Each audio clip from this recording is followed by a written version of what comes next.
When you think of rich women, celebrities like Rihanna or Oprah Winfrey come to mind, right? Well, the truth is that the wealthiest women in the world, who are all ultra-billionaires by the way, prefer to maintain a much lower profile than celebrities. With a combined net worth of nearly $500 billion, these women have earned vast fortunes, and they have managed to climb up the ranks of wealthy people using just their wits and grit. In today's video, I will be taking a look at the richest women in the world, their success stories, and just how they are spending their immense wealth. Let's mingle with the high and mighty, shall we? Number 10. Abigail Pierpont Johnson.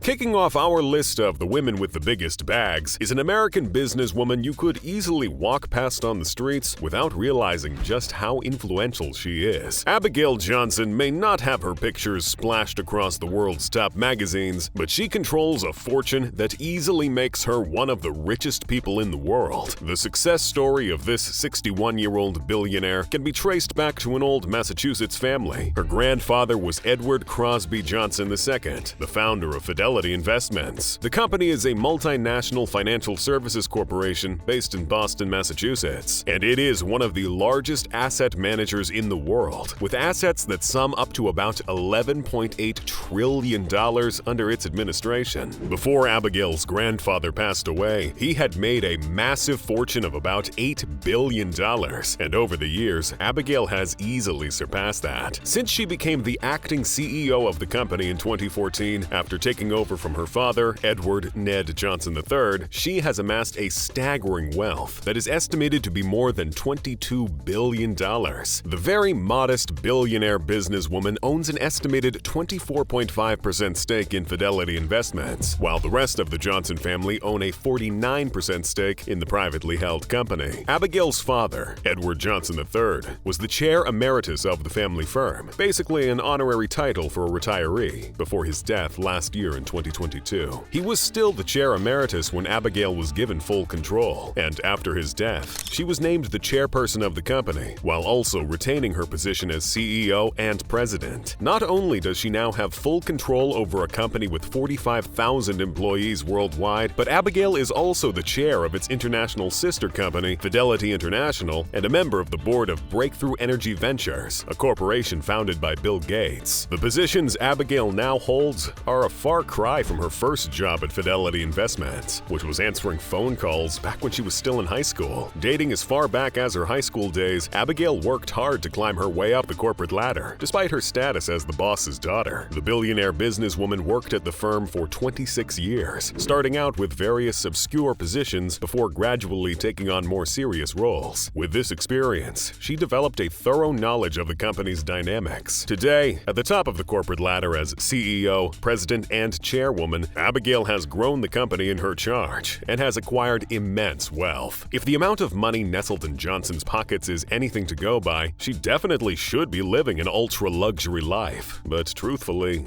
not much is known about her private life. Abigail herself said that she was raised to keep out of the public eye and let the results of her hard work speak for themselves. So despite being the richest person in America's New England region, the sixth most powerful woman in the world, and one of the wealthiest women around, Abigail Johnson remains down to earth. She takes commercial flights rather than private jets, queues up to hire a car when needed like everybody else, and pretty much stays off the radar of the general public. Johnson may not be living the ultra-luxurious life as far as everybody can see, but that does not mean she doesn't spend big when giving. She supports various charities, as well as art projects. She even serves meals in a Boston homeless shelter that she supports on occasion. I guess the Johnson name should be just as known for philanthropy as it is for the massive wealth behind it. Number 9. Iris Balbina Fontbona Gonzalez. Born in 1942, Iris Balbina Fontbona lived a relatively normal life well into her teenage years. But everything changed when she met Andronico Luksic Abaroa, the Chilean businessman who founded Luksic Group. At the time of their meeting, Iris was only 17 years old, and Luksic was the richest person in Chile, as well as the 132nd richest person in the world, with a net worth of about $4.2 billion. Andronico Luksic was 15 years older than Iris, Iris. But despite the age gap, the two fell in love and eventually tied the knot when Iris was 20. They were married for around 40 years. Marrying one of the world's richest men came with a ton of benefits, but it wasn't until Andronico Luksic-Abaroa passed away in 2005 from cancer that Fontbona acquired the bulk of her enormous wealth. Although a sizable amount of her late husband's business went to their three sons, Guillermo, Jean-Paul, and Andronico, Fontbona definitely got her chunk of the empire. Alongside her children, she controls Antofagasta, Luksic Group's mining group, which also doubles as one of the largest mining companies in the world. Through their publicly traded company, Quinienco, Iris and her sons also control a Chilean bank called Banco de Chile, Medeco, a copper products manufacturer, CCU, the country's largest beverage manufacturer, and a shipping company called CSAV. With most of the family business under her control, Fontbona has proven herself to be quite the businesswoman, ushering the Luksic Group to greater heights. Away from the manufacturing industry, some of Iris's other businesses include a pair of luxury hotel chains and a luxury resort in Croatia. She even acquired a 70% stake in the Chilean television station Canal 13 shortly after her husband's death. Although much of her power in the hugely successful Luksic Group appears to be indirect, it is important to note that the major business decisions impacting the company, largely run by her son, Andronico Luksic-Craig, need to be approved by Fontbona first. This is why the billionaire business magnate has maintained her net worth of $23.2 billion today, and why she is easily one of the most powerful women in the world. Despite Fontbona's attempts to stay out of the spotlight and the fact that she divides her time between Chile, London, and Liechtenstein, back at home in Chile, she is known for her philanthropic nature as well as her wealth. In 2015, Fontbona dedicated a record-smashing $3.9 million to the annual Chilean Telethon, a charity event that was seeking aid for children with physical disabilities. She also appeared on television to promote a telethon event that took place before a live audience, donating her time as well as her wealth. The year after, she went even bigger by donating $5.5 million. Aside from going a long way to helping those in need, Fontbona's donation also set a record for the charity event she gave it to in terms of funds raised. Number 8. Mackenzie Scott. This bright-eyed soccer mom is an American novelist who in 2006 won an American Book Award for her 2005 debut novel, The Testing of Luther Albright. While Mackenzie is a talented writer with best-selling books, it was her infamous divorce from the billionaire founder of Amazon, Jeff Bezos, that truly propelled her up the ranks of the world's richest people. It all started in 1993, when Scott and Bezos tied the knot. In 1994, they moved to Seattle and started Amazon together. According to several reports, Scott was a key player in the company's early days. She was one of Amazon's first employees and was heavily involved in building up Amazon. She not only worked on the company's name, business plan, accounts, and shipping early orders, but she also negotiated the company's first freight contract. Around 1996, when things started to pick up, Scott shifted to a less involved role in the now booming family business, preferring to focus on the family and her literary career. Despite the fact that she chose to stay out of the spotlight all those years, Scott held a 4% stake in Amazon until her divorce from Jeff Bezos. The divorce in 2019, which was overly publicized, left Scott with $35.6 billion in Amazon stock, while her now former husband retained 75% of the couple's Amazon stock. With that move, she became the third wealthiest woman in the world and one of the wealthiest people overall in the same year. In July 2022, Scott was ranked the 22nd richest person in the world by Forbes, with a net worth estimated at $36 billion.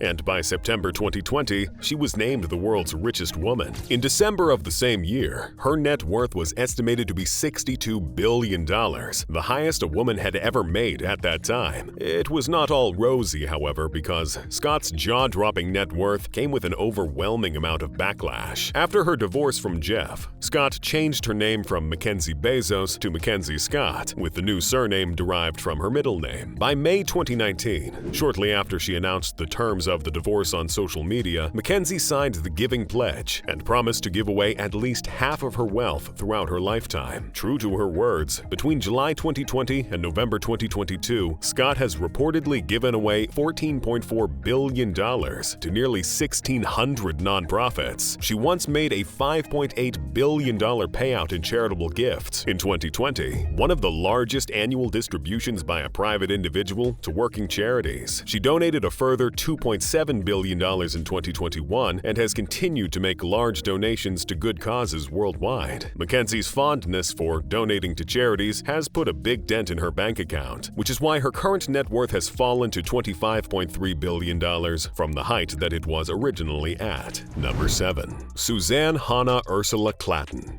Next up is Suzanne Hanna Ursula Klatten, a German billionaire heiress. She is the daughter of Herbert Quandt and his third wife Johanna. Being born into one of Germany's most influential families gave Suzanne a head start in life that many can only dream of. Back in the day, the Quandt family saved the world-famous car maker BMW from bankruptcy and made a ton of profit doing so, profit that trickled down several generations later. Suzanne was born in Bad Homburg, West Germany, and when she came of age, she gained a degree in business finance. After graduation, Suzanne worked for an advertising agency in Frankfurt for some years before opting to further her education at the University of Buckingham. She received an MBA in advertising from IMD Business School in Lausanne. With her sparkling portfolio, Suzanne, who had already come to be known as a budding businesswoman, gained further business experience working in London with the Dresdner Bank. She also worked with the Munich branch of management consultants called McKinsey & Company and the bank Bankhaus Reuschel & Company. While it is worth noting that Suzanne made a name for herself through her own hard work and determination, her rise to the top came after her father's death. After the passing of Herbert Quandt, Suzanne inherited his 50.1% stake in the pharmaceutical and chemicals manufacturing company Altana. By doing so, she gained billionaire status. Her late father also left her a 12.5% stake in the car company BMW, which, following the death of her mother in 2015, increased to 19.2%. Along with her brother, Stefan Quandt, who owns nearly 24% of the car company, Suzanne was appointed to the supervisory board of BMW in 1997. Using her position on Altana's supervisory board and her experience as an economist, Klatten helped transform Altana into a world-class corporation. This transformation earned the company a spot on the German DAX list of 30 top companies. Today, the billionaire heiress is the sole owner of Altana, and the company is said to rake in more than $2.5 billion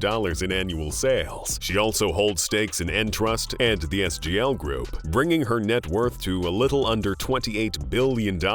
While you would only need a Google search to find out Suzanne's net worth, she certainly does a good job of keeping her personal life out of the news. What we do know, however, is that she met her husband, Jan Klatten, while she was interning with BMW. It is reported that during the time they got to know each other, Suzanne went by the name Kant instead of her real name. Of course, she revealed the truth later on, but still, who doesn't love a good romance plot? The pair married in 1990 in Kitzbühel, lived in Munich, and got separated in 2018. Klatten had 3 children with her ex-husband and hasn't been in the mood to find love again since her last brief love affair ended up in a big blackmail scandal. Number 6. Georgina, aka Gina Hope Reinhardt. In addition to being one of the world's richest women, Georgina Reinhardt is also Australia's richest living citizen. Gina built up her massive fortune as an Australian mining magnate, businesswoman, and, of course, an heiress. The Australian heiress is the executive chairman of Hancock Prospecting, a privately owned mineral exploration and extraction company founded by her father. Gina was the only daughter of Langley Frederick George Lang Hancock, and when he died in 1992, instead of leaving her a fortune, he left her with a bankrupt estate and a financially distressed company. Gina succeeded her father as executive chairman of Hancock Prospecting, and soon enough, she built the company back up, transforming it into the largest private company in Australia. When Reinhardt took over Hancock Prospecting, its total net worth was said to be around $50 million. Fast forward to 2018, and the same company was generating revenue of $6 billion, a number that has now increased to $7 billion in more recent times. In addition to their other business affiliations, Hancock Prospecting now owns 50% of Hope Downs, an iron ore mining complex located in eastern Australia. The company gets 50% of the profits generated by the 4 Hope Downs mines, and with the annual production capacity of the mines sitting at least 30 million tons of iron, that's about $500 million going to Hancock Prospecting, and ultimately, Gina Rinehart each year. If there's one thing the world's wealthiest people have in common, it's their desire to diversify their income, and Gina is no different. In addition to being a mining magnate, Gina is also Australia's second-largest cattle producer, with a portfolio of properties spread across the country. In May 2021, a report published by The Guardian showed that Rinehart was the single largest landholder in Australia. Thanks to her intelligence and diligence, Gina's wealth reached around $29.7 billion in 2012, placing her ahead of Walmart heiress Christy Walton as the world's richest woman. Gina's new net worth also earned her a spot on the Forbes list of the world's 100 most powerful women. Thanks to her deep pockets, Rinehart has been named one of the world's richest women multiple times over the last decade. In addition to worldwide recognition, Rinehart's vast fortune has provided her with the opportunity to support numerous causes that pique her interest. One of such causes is sports. The mining heiress plays a significant role in Australia's Olympic efforts, and she is also the largest non-government donor in the country's Olympic history. Unlike some other billionaires on this list, Rinehart is as passionate about luxury as she is about charity. In 2021, she reportedly paid about 34 million Australian dollars for a seaside home called the Webb House. Seeing how she has a net worth of $28.5 billion, Gina probably didn't mind spending millions on acquiring her dream home. Number 5. Miriam Adelson. Adelson is an Israeli-American physician who once served a mandatory army service as a medical officer at Nes Ziona, a town in Israel. She earned a Bachelor of Science in Microbiology and Genetics from the Hebrew University of Jerusalem and a medical degree from Tel Aviv University's Sackler Medical School. After divorcing her first husband, Adelson went to Rockefeller University in 1986 as an associate physician specializing in drug addiction. It was while studying at Rockefeller University that she met Sheldon Adelson, a billionaire businessman who owned a lot of businesses, including the Las Vegas Sands Corporation. The Las Vegas Sands, which operates from Nevada, is an American casino and resort company that contributed largely to Sheldon's enormous net worth of around $30 billion. Adelson got married to Sheldon in 1991, and after he died in 2021, she inherited the casino company and became one of the richest people in the world. Through her majority ownership of the Las Vegas Sands, Adelson now owns more than half of the gambling empire, which in turn controls several casinos in Singapore and Macau. The billionaire heiress is also the current publisher of the newspaper called Israel Hayom, and is on the board of trustees at the University of Southern California, where she acts as a voting member. Since taking up her late husband's position as head of the gambling empire, Adelson has been a regular feature of Forbes magazine and various other wealth-ranking lists. As of June 2021, she was the 44th richest person, 5th richest woman, and richest Israeli in the world, with an estimated net worth of $36.3 billion, according to the Bloomberg Billionaires Index. She now ranks higher, at Forbes' 36th position for the richest people in the world, and her net worth has climbed up to $35.6 billion since 2022. With all that money in tow, you can expect that this billionaire must have made some big donations to charity. Adelson has been known to support charitable causes here and there. However, she mostly gives to political endeavors. Back when her husband was still alive, she and Sheldon Adelson donated about $180 million to Republican campaigns and political action committees in 2020. She is also credited with influencing her late husband's political views on Israel and was one of the financial backers for the inauguration of former President Donald Trump. In 2013, Adelson received an honorary citizenship of Jerusalem, and she was later awarded the Presidential Medal of Freedom by Donald Trump himself in 2018. Number 4. Jacqueline Mars. If you are a fan of candy like M&M's, Skittles, Twix, or Milky Way bars, then you have probably contributed $1 or $2 to the wealth of this very rich woman. Jacqueline Mars is the daughter of Audrey Ruth and Forrest Mars Sr., and the granddaughter of Frank C. Mars, founder of the American candy company Mars Incorporated. As a member of the Mars family, Jacqueline Mars owns an estimated 1/3 of Mars, the world's largest candy maker. Her shares of Mars Inc. and other assets were estimated by Forbes magazine in January 2019 to be worth $23.5 billion,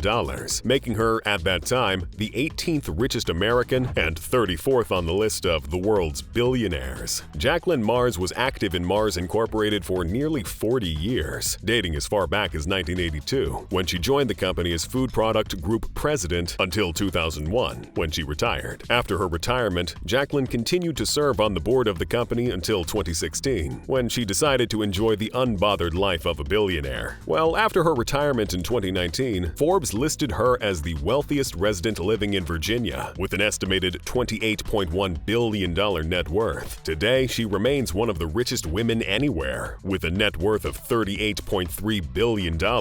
With ample time on her hands to focus on her interests, the Mars heiress serves on the board of the National Archives and was even formerly on the board of the Washington National Opera and the National Sporting Library and Fine Arts Museum. She is a trustee of the U.S. Equestrian Team and owns a working organic farm that is protected in perpetuity by the Land Trust of Virginia. Number 3. Alice Louise Walton. As the only daughter of Walmart's founder Sam Walton, Alice Walton was the first in line to inherit a fortune that would make her one of the richest people in the world. That didn't stop her from going beyond every expectation to make more of herself. After graduating from Trinity University, Alice started working at Walmart, but she left it to start a career as a broker. She wasn't very good at that, so she resigned and became an equity analyst and a money manager. She headed investment activities for the family-owned Arabist Bank Group. And in 1988, Alice founded an investment bank named Llama Company as a subsidiary of Walton Enterprises. Inspired by an actual llama her mother received as a present, the bank ran for 10 years before closing in 1998. The Llama Company wrote bonds and managed assets as well as loans to other businesses. As the bank's president, chairwoman, and CEO, Alice soon became the first person to chair the Northwest Arkansas Council and played a major role in the development of the Northwest Arkansas Regional Airport, which opened in 1998. It was in that same year that the Llama Company closed down, and she resigned from the high finance life to spend more time enjoying her family and her horses. Alice ended up relocating to the farm she had established in Texas within the year, with 3,200 acres, a rocking W ranch that soon became one of the best breeders of horses. The Walmart heiress retired with a net worth of about $57.4 billion,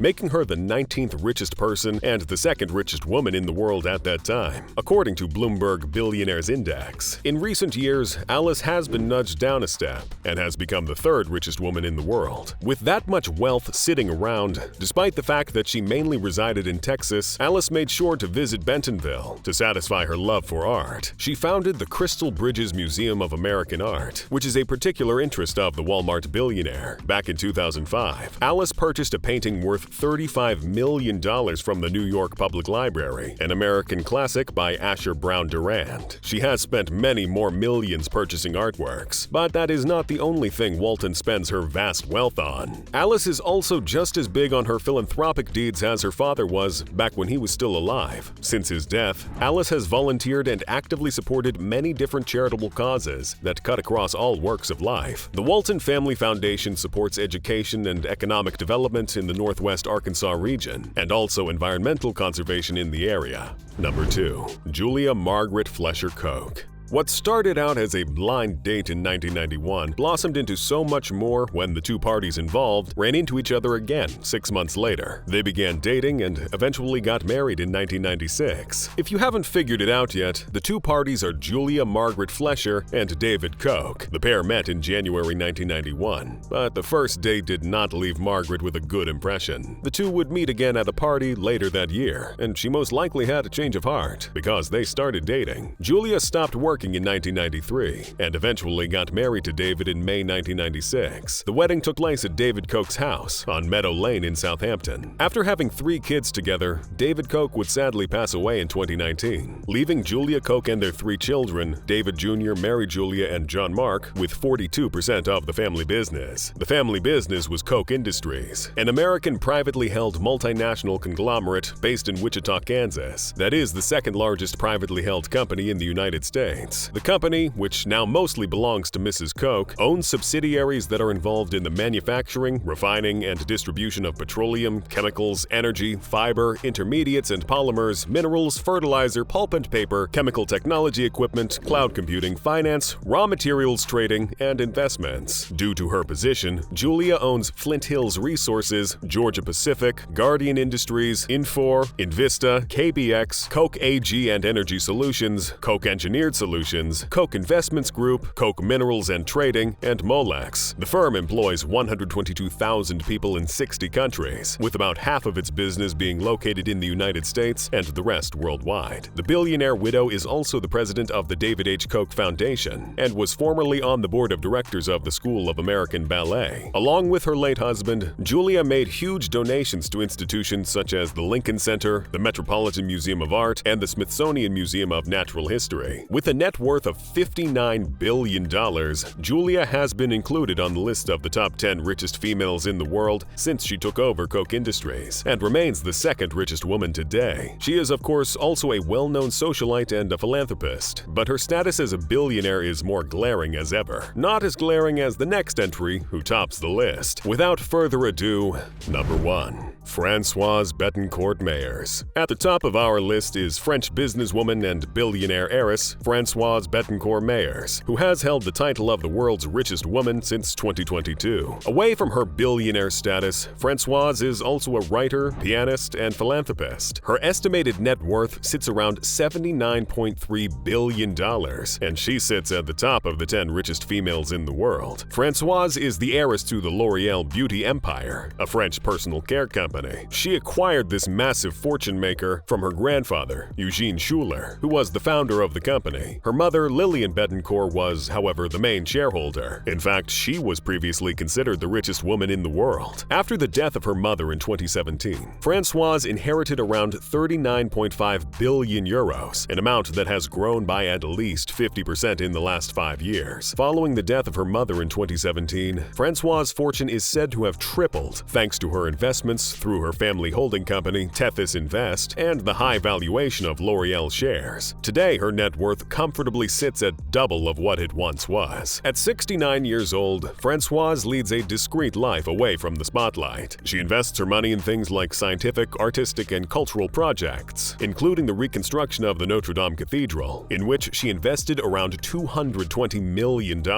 As the richest woman in the world, Françoise takes being discreet seriously. However, the people who have encountered her say her life in Paris is relatively simple. She enjoys the public French parks and does not use private jets for her trips. Her passions are literature and art, and those who are very close to her say that she feels like she is in a golden prison, not knowing what to do with the enormous fortune she controls. Although Françoise has probably never given an interview and has always preferred to stay in the background, her philanthropic activities, which are carried out through the Bettencourt-Schuler Foundation, of which she is president, are quite known to many. Every year, the Bettencourt Awards for Young Researchers are handed out to about 14 new students of science or medicine to aid their postgraduate studies. There is also the sought-after Bettencourt Prize, Coup d'élan pour la recherche française, which grants public biomedical research laboratories rewards for improving their infrastructure and working conditions for the science researchers each year. Françoise has also supported research projects in neuroscience and autism, and has invested in craft companies. Although the public has only had glimpses at the life that Françoise lives, it does seem like a rather nice way for the richest woman in the world to spend her money.